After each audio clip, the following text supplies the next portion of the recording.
விழாவிற்கு வந்திருக்கும் அவரது குடும்ப உறுப்பினர்கள், நெருங்கிய உறவினர்கள், வியாபார நண்பர்கள், ஆன்மீக நண்பர்கள், பள்ளி தோழர்கள், முன்னாள் நிறுவன ஊழியர்கள் என அனைத்து பேரையும் எங்களது கிளப் சார்பாக வருக வருக என வரவேற்கின்றேன். பிடித்த வருகைகளை ஒரு கவிதையாக எழுதியுள்ளேன்.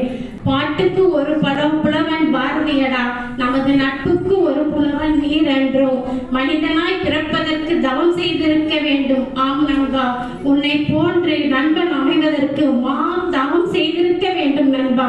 ஆம் நண்பா, முதலாக என்னை மேடை ஏற்றி பேச பெற்ற உன்னை நான் நண்பன் என்று அழைப்பதா, இல்லை உடன்பிறவா சகோதரன் என்று அழைப்பதா? ஆம் நண்பா, நீ இரண்டும் கலந்த கலவை. ஆம் நண்பா, நீ இரண்டும் கலந்த கலவை. நட்பு என்பது வேகமில்லை நண்பா களைவதற்கு, அது அன்னையின் அரவணைப்பு. ஆம் நண்பா, அது அன்னையின் அரவணைப்பு. சிறு புன்னகை ஒன்றே போதும் நண்பா, நமது நட்பு மலர. ஆம் நண்பா, நமது நட்பு மலர. நண்பா, உன்னை போன்று ஒரு நண்பன் அமைத்து விட்டார் வேதனை கூட சாதனை மாறும் நண்பா.